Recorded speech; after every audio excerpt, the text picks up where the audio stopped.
J'ai gagné environ 250 000 € sur les 4 dernières années grâce à la photographie de boudoir. Et dans cette vidéo, je vous explique comment j'ai fait.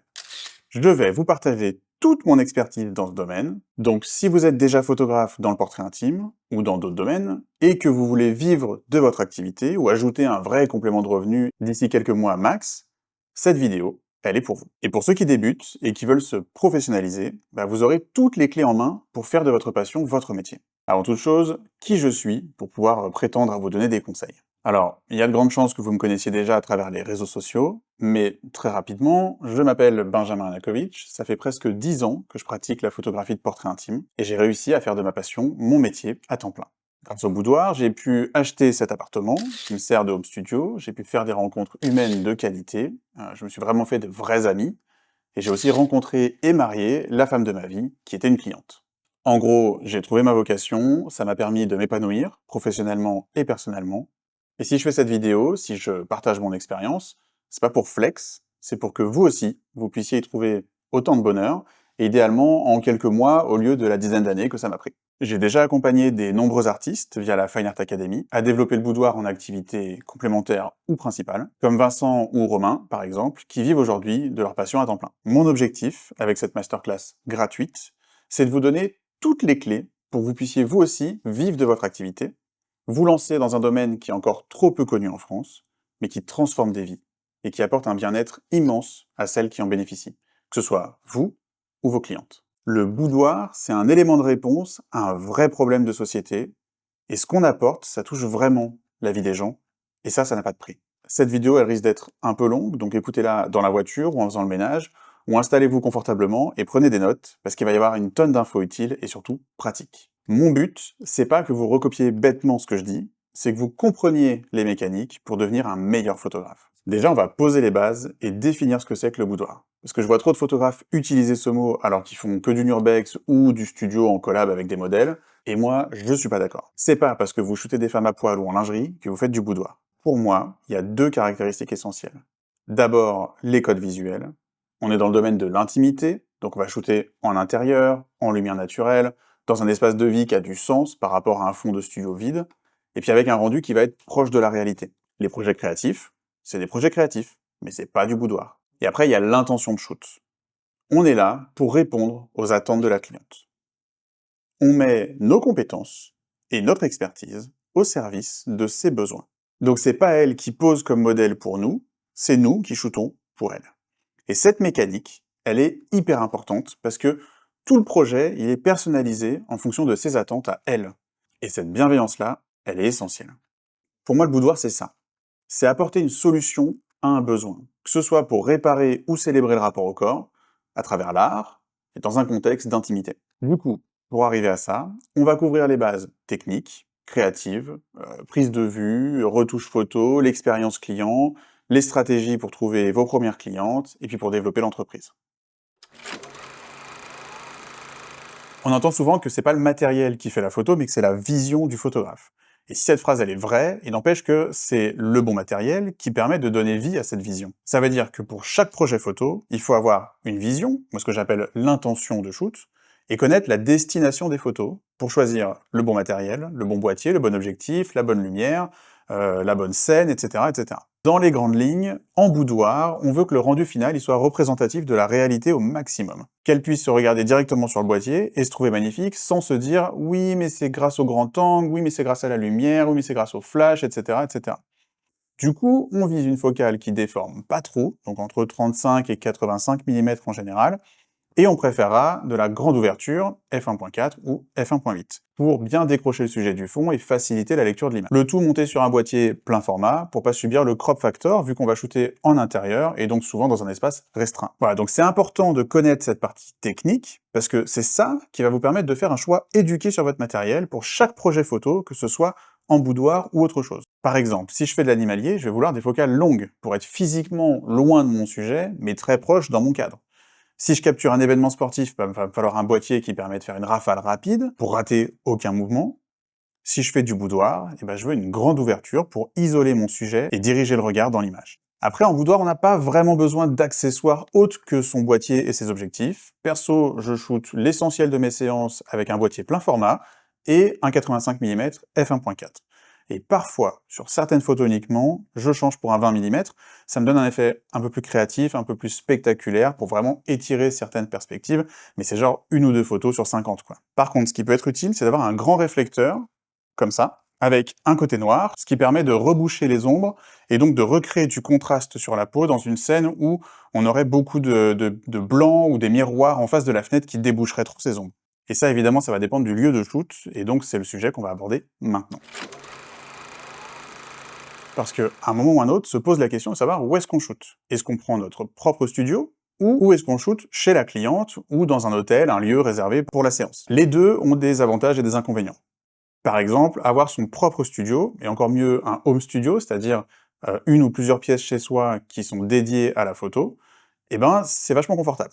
Pas besoin de faire des déplacements, de se payer une heure de bouchon matin et soir, les conditions de lumière sont toujours les mêmes, on a vraiment la main sur la déco, bref, c'est assez facile d'avoir un rendu qui est cohérent et qui est harmonieux quand la scène et la lumière ne changent pas. Par contre, les séances peuvent se ressembler, et on peut vite tourner en rond, parce que une fois qu'on sait ce qui marche, les points forts, les bons angles, etc., c'est un peu difficile parfois de se renouveler, et on peut s'ennuyer un petit peu, c'est pas hyper créatif. Là où, à l'inverse, on peut shooter dans un lieu loué pour l'occasion, ou chez la cliente, et donc ça permet déjà de se challenger à chaque nouvelle session, de trouver l'inspiration pour raconter de nouvelles histoires, et donc oui, c'est sûr, on s'ennuie moins, mais c'est aussi plus de risques de pas avoir la bonne lumière, ou que ce soit plus difficile à gérer, ou d'avoir une déco qui n'est pas forcément très adaptée. Sans parler évidemment des frais de déplacement, des bouchons et des coûts supplémentaires qu'il va falloir répercuter sur le prix de la vente. Alors oui, shooter chez soi c'est pareil, on a un crédit ou un loyer à payer, mais c'est souvent moins cher qu'une location d'hôtel ou de Airbnb. Ceci dit, si vous optez pour la seconde option, vous pouvez recréer une scène intimiste avec des petits accessoires faciles à transporter dans une valise,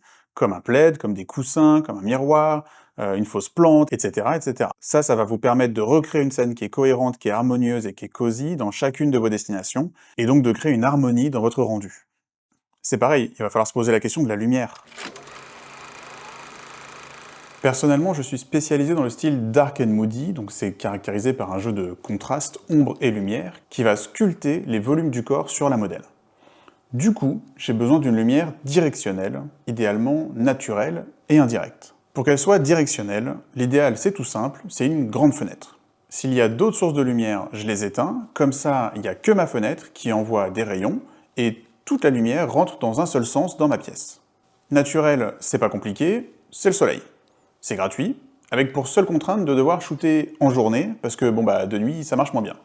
Et indirect, c'est quand le soleil il est couvert ou que les rayons du soleil ne rentrent pas directement dans ma pièce. Par exemple ici au studio, à partir de midi à peu près, le soleil passe au-dessus du bâtiment et donc j'ai des rayons indirects dans ma pièce. Pourquoi c'est mieux? Parce que la délimitation des ombres elle est moins dure et du coup c'est plus flatteur pour la peau. On peut évidemment utiliser une lumière artificielle pour plus de contrôle, mais c'est au détriment de l'expérience client parce que c'est assez déconcertant d'avoir les flashs sur soi.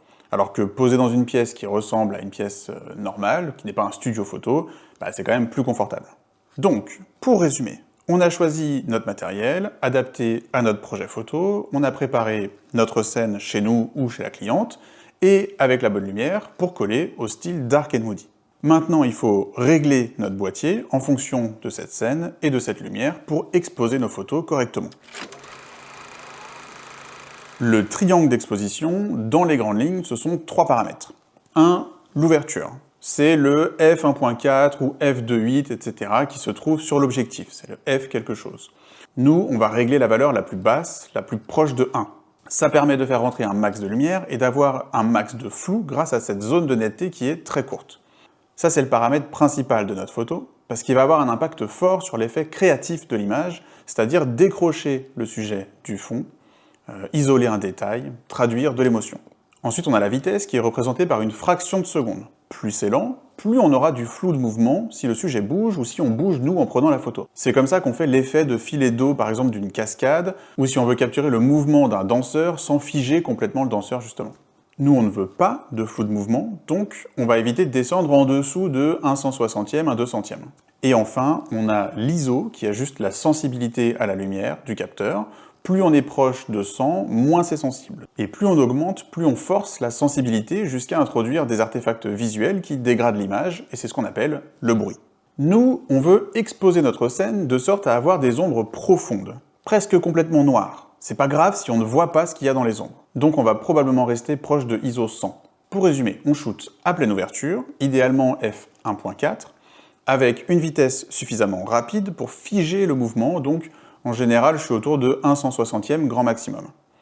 Et en général, on n'a pas besoin de monter en ISO, puisque s'il y a trop de lumière, il suffit d'augmenter la vitesse, 1/200e, 1/300e, etc., etc.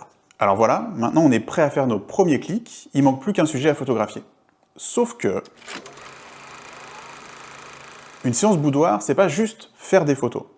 Ça s'adresse souvent à des personnes qui ont peu confiance en elles et qui ont besoin d'être rassurées, d'être accompagnées. Rappelez-vous qu'elles n'ont jamais fait ça de leur vie et qu'elles ne connaissent pas le milieu de la photo comme nous. On va donc essayer de créer une expérience inoubliable. Notre travail commence bien avant le shooting. Il s'agit d'être à l'écoute, d'être capable d'entendre et de comprendre ce qu'elle vit, pour savoir lui proposer une vision dont elle sera fière et qui répondra à ses attentes. La communication et la transparence, elles sont hyper importantes. Il faut créer un climat de confiance pour qu'elle puisse se sentir suffisamment à l'aise d'incarner la femme qu'elle veut voir dans ses clichés. Alors si vous avez un home studio, il faut qu'il soit rangé, il faut qu'il soit propre, il faut qu'il soit accueillant. C'est top si vous avez prévu de quoi servir le thé, le café, de quoi grignoter. L'objectif, c'est que tout soit pensé pour faciliter le shooting et qu'elle se sente prise en charge du début à la fin. Vous pouvez proposer des tenues et de la lingerie, par exemple. Moi, j'offre souvent à la fin de séance un petit paquet pour remercier de m'avoir fait confiance. Dedans, il y a des petits cosmétiques, un petit mot, etc. Le but, c'est de l'encourager à prendre soin d'elle et à faire perdurer l'effet de la séance. Et je sers aussi le champagne pour celles qui veulent célébrer l'occasion avec des petites bulles. Ça, par exemple, c'est des petites attentions, mais c'est ce qui montre que je suis là pour la célébrer, elle, et que je suis aux petits soins pour elle, et que c'est vraiment une journée qui lui est dédiée. En résumé, elle doit repartir en ayant vécu quelque chose et ressenti des émotions fortes. On veut que la séance ait un impact sur elle, et c'est ça qui fait passer le shooting en expérience à vivre. Alors, vous n'êtes pas obligé de recopier ce que moi je fais. Avec le temps, vous allez trouver votre manière à vous de prendre soin de vos clientes et ce que vous souhaitez leur apporter. Alors ça y est, vous avez fixé la date de votre premier shooting, mais vous vous demandez ce que vous allez faire en termes de pose, de mise en scène, etc. À ce moment-là, moi j'aime bien leur demander si elles ont déjà fait ce type d'expérience ou pas. La plupart du temps, c'est leur première fois. Mais quand elles sont déjà passées devant un objectif, je leur demande si elles sont satisfaites du résultat ou non. Déjà, ça me permet de comprendre ce qu'elles ont bien aimé ou pas, pour pas refaire les mêmes erreurs. Je leur demande aussi comment elles se situent dans leur rapport au corps, afin de cerner leur sensibilité, leurs complexes, les zones qu'elles veulent éviter de voir et celles qu'il va falloir valoriser. Et enfin, je leur demande le niveau d'affirmation qu'elles veulent voir dans leurs images, plutôt doux et sensible, ou sexy et affirmé. Ça va me permettre de savoir comment les guider durant la séance, dans quelle direction on va aller. Je précise aussi toujours que je pousse ni au topless ni au nu, et que c'est elles qui décident si elles veulent franchir ce cap ou pas. Encore une fois, c'est sa séance, et on est là pour servir ses attentes, et pas l'inverse. Et aussi, pendant la séance, c'est bien de faire attention à son langage. Par exemple, on va dire « écarte les genoux » et pas « écarte les cuisses », histoire d'éviter un peu toute connotation borderline. Les photos, elles peuvent exprimer beaucoup de sensualité et de charme, mais le moment, lui, il l'est pas du tout. Pour diriger la modèle, je vous le dis tout de suite, vous allez vous planter. Elles auront l'air crispées, et c'est uniquement en remarquant vos erreurs dans vos photos que vous allez apprendre à prêter attention aux détails qui font toute la différence. Ceci dit, dans les grandes lignes, pour réussir vos photos, il suffit de faire un triangle entre le sujet, le modèle et vous. Ça permet de décaler le modèle suffisamment pour avoir un mur ou un rideau derrière elle, plutôt que le gros carré blanc de la fenêtre. Ensuite, vous allez la placer de profil à la fenêtre, de sorte à avoir un beau contraste ombre-lumière sur elle. Et s'il faut, utiliser un réflecteur ou un grand drap noir pour couvrir le mur opposé à la fenêtre, afin de creuser les ombres si nécessaire. Et maintenant, c'est facile, elle est debout, de dos ou de face, à genoux de dos ou de face, allongée sur le dos ou sur le ventre. Et vous la dirigez de sorte à créer un maximum de courbes sur son corps. Les pieds joints, une jambe fléchie, les genoux serrés, le bassin en arrière pour cambrer, sans se pencher en avant parce que sinon ça va donner l'air crispé, les bras le long du corps plutôt que les bras ouverts, les épaules bien basses, respirer par la bouche pour décrisper le bas du visage, et puis lui indiquer où regarder pour orienter le visage, soit vers le bas, soit vers la fenêtre, soit même fermer les yeux parfois. Avec ça, vous avez 90% du travail de fait, et ensuite c'est les petits détails dans la gestuelle, dans l'attitude, dans la position du corps, qui vont donner plus ou moins d'intensité à l'image. Chacun sa manière de guider. Moi, je micromanage chaque partie du corps, je lui dis quelle jambe plier, faire la pointe des pieds, mets les mains comme ça, etc. Vous pouvez aussi lui laisser beaucoup plus de liberté dans la gestuelle pour qu'elle puisse s'approprier la pose. La finalité ici, c'est pas seulement de mettre en valeur son corps, c'est de lui faire adopter une attitude corporelle, qu'elle exprime de la douceur ou de l'intensité avec sa pose et avec sa gestuelle. Vous pouvez aussi vous appuyer sur les 5 leviers suivants pour exploiter au mieux chaque pose et garantir la plus grande variété d'images dans votre séance. La première chose, c'est de zoomer avec vos pieds, faire des plans larges, des plans moyens, des plans serrés. Juste proposer différentes valeurs de plans sur chaque pose. Ensuite, c'est de shooter à travers des objets pour avoir un premier plan qui vient donner une nouvelle dimension à l'image. Ça peut être l'angle de la porte, ça peut être à travers le cadre d'un miroir, ça peut être une plante, etc. Ensuite, il faut varier les angles de prise de vue, parfois en plongée, parfois en contre-plongée, parfois en se mettant à niveau, etc. Ensuite, il faut utiliser la gestuelle pour varier l'intensité. Parfois, juste la position des mains, la manière dont on va positionner les mains, va donner toute une lecture différente à la même pose. Et ensuite, à nous de diriger le regard sur ce qu'on veut montrer grâce à la lumière et à la zone de netteté. Et avec tout ça, vous devriez déjà avoir une énorme évolution dans vos séances boudoir. Ça fait déjà beaucoup d'informations. Si vous souhaitez obtenir un résumé complet de cette vidéo, avec toutes les idées, toutes les méthodes abordées, envoyez-moi un message privé sur Instagram avec le mot boudoir, et je vous enverrai le résumé personnellement. Et si vous voulez aller encore plus loin, rejoignez la Boudoir School, où je partage de nombreuses idées, des ressources, et où vous pouvez rejoindre la plus grande communauté d'artistes passionnés par le boudoir. Le lien pour rejoindre est directement dans la description de cette vidéo, et c'est totalement gratuit. Bien, maintenant qu'on a réussi à faire des photos qui rendent super bien sur le boîtier directement, se pose la question de qu'est-ce qu'on en fait, et donc vient le moment de la retouche. Par principe, on a tendance à penser qu'il faut passer nos photos sur Lightroom et éventuellement en Photoshop, et que sorties du boîtier, elles sont pas encore prêtes, elles sont pas encore vraiment finies. Et ça, c'est partiellement vrai. Ce que nous on a vu, ce qu'on a ressenti, qu'on a essayé de capturer, parfois, sorties du boîtier, c'est pas tout à fait ça. Et c'est dans ce cas-là qu'on va utiliser la retouche pour rapporter à l'image la charge émotionnelle qu'on a voulu capter. Mais c'est pas du tout un passage obligé si la photo elle vous semble déjà réussie. La retouche, c'est comme les antibiotiques, c'est pas automatique. Ça sert à sublimer la photo et éventuellement à donner votre identité artistique, votre style, en harmonisant votre rendu. Dans la pratique, ça veut dire utiliser un logiciel capable d'interpréter votre fichier RAW comme Lightroom ou Capture One. Ils vont permettre le développement de l'image en termes de luminosité, de couleur, de contraste, etc. Et si nécessaire, on peut passer sur un logiciel d'édition comme Photoshop pour modifier des formes ou des textures par exemple. Allez, on passe sur l'ordinateur pour découvrir l'interface de Capture One, c'est comme Lightroom, et vous allez retrouver quasiment les mêmes paramètres. Ok, donc là on est sur Capture One, c'est un peu l'équivalent de Lightroom, et c'est un logiciel qui va vous permettre d'interpréter vos fichiers RAW, et donc de les corriger, les modifier. En bas, au niveau de l'interface, vous avez donc vos photos, l'affichage de vos photos en grand. En bas, vous avez une petite ligne avec, du coup, toute votre série que vous avez importée. Et à droite, vous avez la colonne avec les différents paramètres qui sont souvent des curseurs que vous pouvez modifier. Et c'est là où vous allez pouvoir, du coup, transformer votre photo. Pour survoler ça rapidement, vous avez sur votre photo la possibilité de changer la température, donc faire des photos plus chaudes ou plus froides, plus vertes ou plus roses, donc ça c'est la teinte. Et vous avez ensuite la possibilité de régler l'exposition, plus lumineuse, moins lumineuse, les contrastes, plus contrasté, moins contrasté, la brillance, et la saturation. Faire des photos noir et blanc, ou des photos plus colorées. Vous pouvez ajuster les hautes lumières. Les hautes lumières, on le verra peut-être un peu plus sur cette photo-là. Les hautes lumières, c'est ce que vous allez voir donc ici, si vous regardez la fenêtre.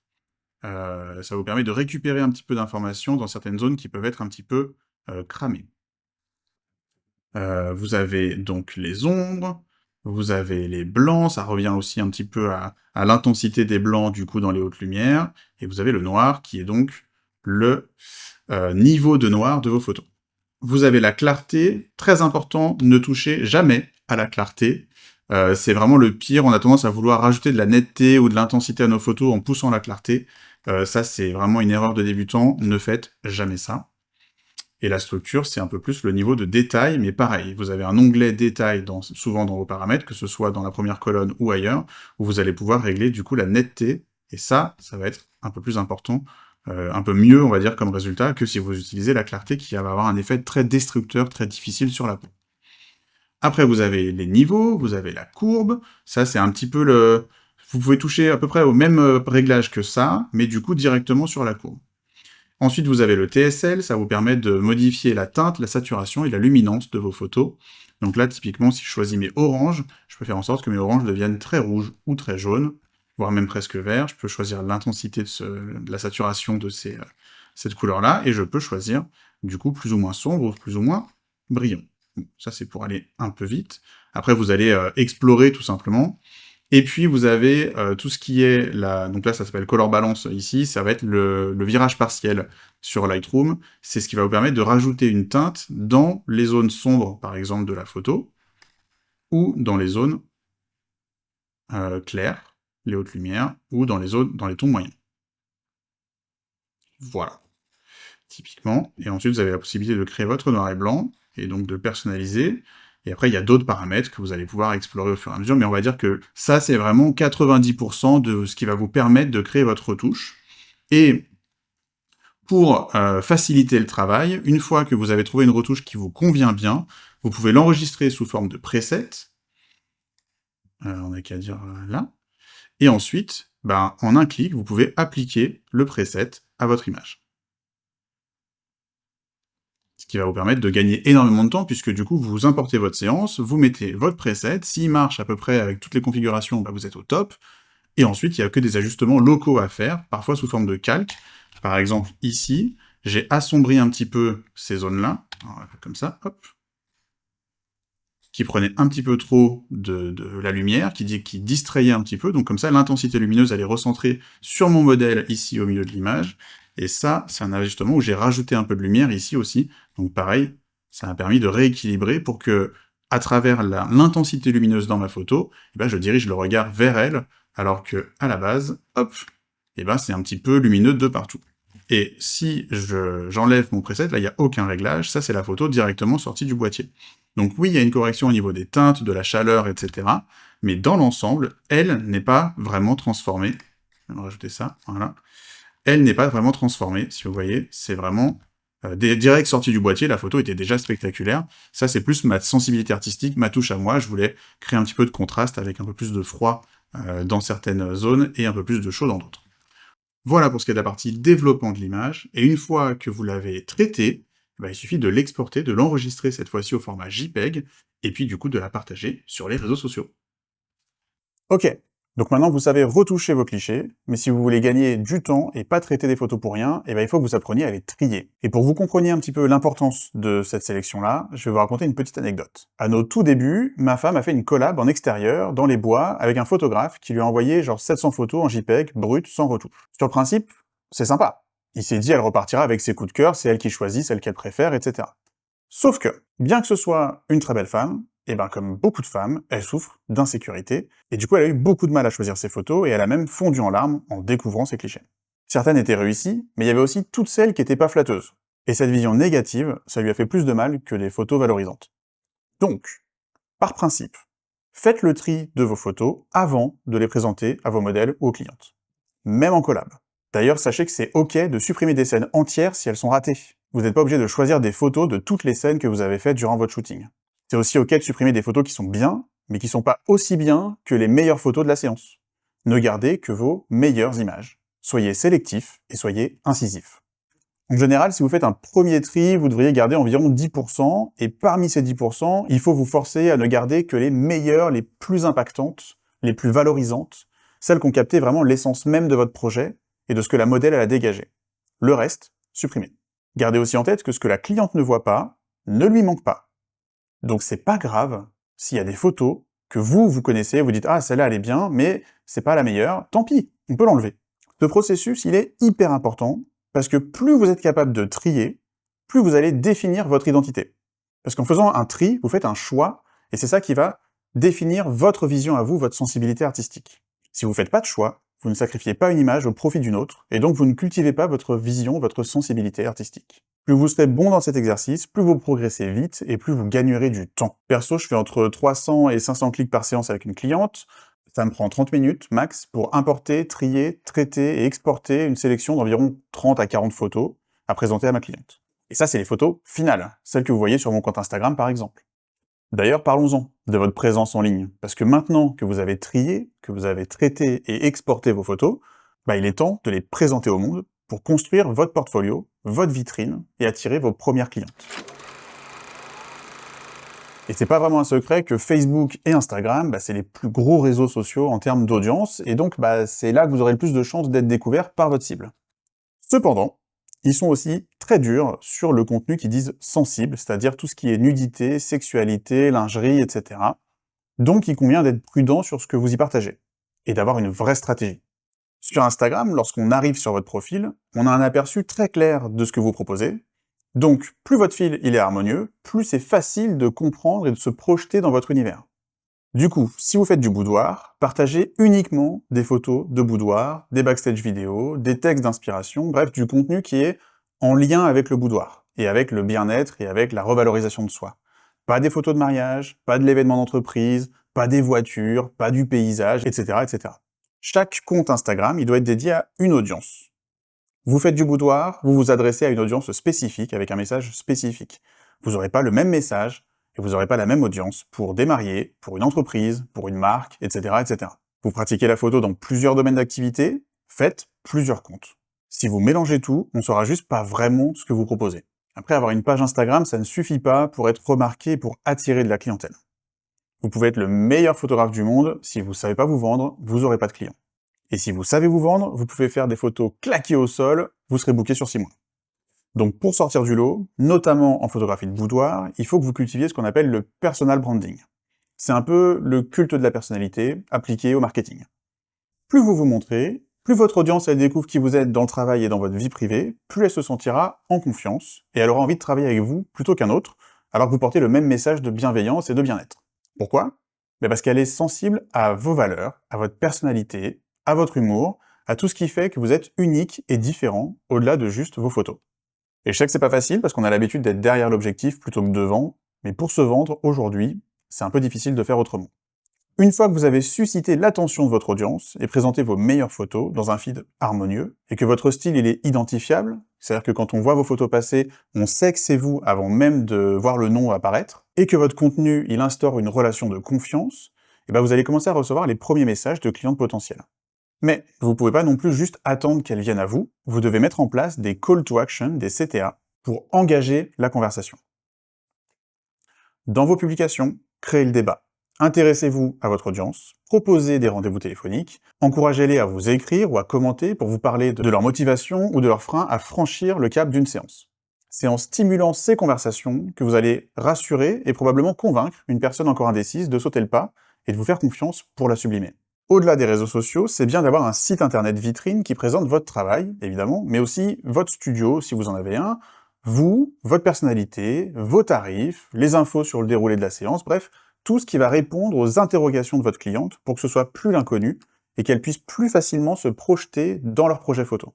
Et accessoirement se projeter avec vous. Demandez aussi des témoignages à vos clientes satisfaites, soit en leur proposant de répondre à quelques questions, soit en leur laissant le champ libre de s'exprimer sur leur expérience, mais ce que vous voulez, c'est un témoignage sur l'impact que la séance a eu sur elle, sur son ressenti, sur son rapport au corps, sur son intimité, à son couple, à sa sexualité, bref, à tous les aspects que ça aurait pu toucher. Savoir que vous êtes sympa et qu'elle s'est sentie à l'aise, on s'en fiche. Savoir que depuis la séance, elle remet des robes qu'elle assumait plus depuis des années, et qu'elle a passé son meilleur été sans se cacher pour la première fois depuis des années aussi, ça, c'est percutant. Ça, c'est vendeur. De mon côté, j'aime bien leur demander la parole librement, et puis mettre leurs mots pour accompagner les photos quand je les poste. Ça permet d'ancrer ces photos dans un parcours de vie, et de leur donner plus de substance que juste une femme en lingerie sur Internet. Encore une fois, ça fait beaucoup d'infos. N'oubliez pas que si vous voulez obtenir un condensé de cette vidéo avec toutes les idées et la structure dans un document que j'ai préparé, envoyez-moi le mot boudoir en DM sur Instagram. Et vous pouvez aussi rejoindre la School Academy, qui est totalement gratuite, où vous retrouverez des personnes passionnées qui veulent, elles aussi, apprendre le boudoir. Et toutes les ressources, elles sont également disponibles là-bas. Je le dis souvent, on est un loisir que les gens s'offrent, on n'a pas vocation à être accessible à tout le monde. Et je vais vous dire une chose qui, moi, m'a vraiment fait le déclic pour comprendre ça, vous n'êtes pas votre clientèle. Si vous n'êtes pas prêt à mettre 200, 300, 700, 1000 euros, 5000 euros dans une séance photo, c'est pas grave. Vous n'êtes pas votre clientèle. Votre cible, les personnes que vous souhaitez atteindre, elles sont prêtes à mettre un budget que vous ne seriez peut-être pas prêt à mettre. Et c'est ok. Il faut vraiment que vous vous sortiez de l'idée de la tête de dire « Moi, je pourrais pas mettre ce budget-là là-dedans, donc mon tarif n'est pas légitime. » Bien sûr que si, il est légitime. Après, il y a la manière dont vous allez structurer votre offre. Vous pouvez faire un prix d'entrée relativement accessible, on n'a qu'à dire 350, 400 euros avec genre 5 photos offertes, et puis 50 euros par photo supplémentaire. Et à la fin, vous présentez 20, 30, 40 photos dans l'espoir d'upsell vers un panier un peu plus élevé. Ça, c'est ce que j'ai fait au début pendant longtemps, et franchement, c'est un peu la loterie à chaque nouvelle cliente, avec la grande satisfaction quand elle prend le pack avec toutes les photos, mais aussi la frustration quand elle prend aucune photo supplémentaire. Et accessoirement, les revenus ils sont un peu aléatoires. Ou alors, vous pouvez opter pour le forfait tout compris, avec par exemple ce que je fais moi actuellement, 750 € la séance, et toutes les meilleures photos offertes. Quand elles ont besoin d'un chiffre, savoir combien de photos elles vont avoir, vous avez qu'à en proposer 10 ou 20, ça c'est vous qui voyez combien vous en sortez en fonction de vos séances. Mais l'avantage de cette formule, c'est que la cliente, elle voit plus la photo comme un produit, avec un coût à l'unité, mais plutôt comme un service global, comme une expérience. Et là, tout votre axe marketing, il se désengage du prix, et il vient s'axer sur le thème de la séance, et sur l'expérience qu'elle va vivre.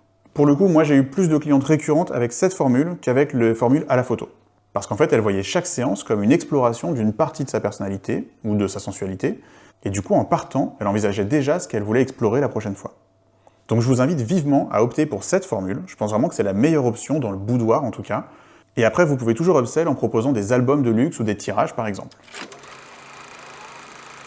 Puisqu'on parle d'argent, il faut créer un statut d'entreprise. Et aujourd'hui, en France, le statut le plus adapté pour se lancer, je dirais que c'est le statut auto-entrepreneur, parce qu'il est facile à créer, il est gratuit, et vous ne payez des charges que sur le chiffre d'affaires réalisé.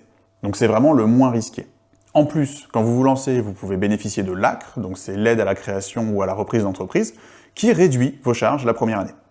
Et vous n'êtes pas assujetti à la TVA tant que vous ne franchissez pas le palier d'environ 34 000 ou 36 000 €, je ne sais plus combien c'est actuellement. De toute façon, il faudra actualiser ce chiffre au moment où vous regardez la vidéo.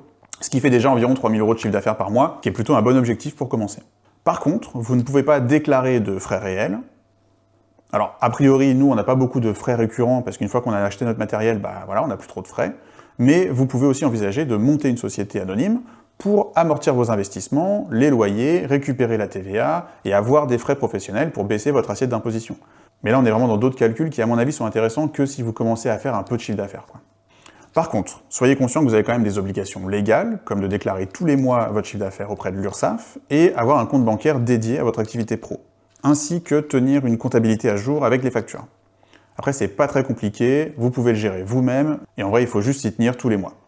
Donc, pour ceux qui veulent aller plus vite et plus loin dès maintenant, que vous soyez photographe débutant, expérimenté ou même si vous n'êtes pas encore photographe, mais que vous souhaitez vous lancer dans la photographie de boudoir, que ce soit pour en faire un complément de revenu de plusieurs milliers d'euros chaque mois ou pour en faire votre activité à temps plein, je peux vous proposer qu'on se fasse un appel gratuit, avec moi ou avec un membre de mon équipe, via le lien qui est dans la bio.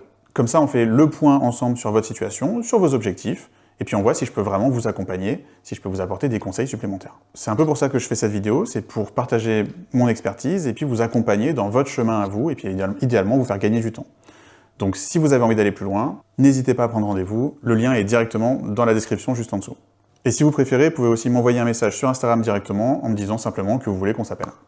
Après, si c'est pas le projet pour tout de suite, n'hésitez pas à aller regarder le reste de mon contenu sur YouTube, je suis sûr que vous y trouverez des conseils utiles, en tout cas j'espère. Et suivez-moi sur Instagram, et puis sur Skool, rejoignez la Skool Academy, c'est gratuit. Pour le coup, j'ai investi énormément de temps et d'énergie dans cette vidéo, donc j'apprécierais vraiment vos retours en commentaire. Dites-moi si vous avez apprécié la vidéo, si vous y avez trouvé des conseils utiles, et si vous avez envie d'en voir d'autres de ce type. En attendant, moi je vais continuer à publier du contenu pour vous apporter un max d'infos, un max de conseils pratiques, et vous faire découvrir un petit peu plus l'univers du boudoir, qui est trop méconnu en France, mais qui a un vrai pouvoir de transformation. Merci d'avoir regardé jusqu'au bout, et nous on se dit à bientôt dans la prochaine vidéo.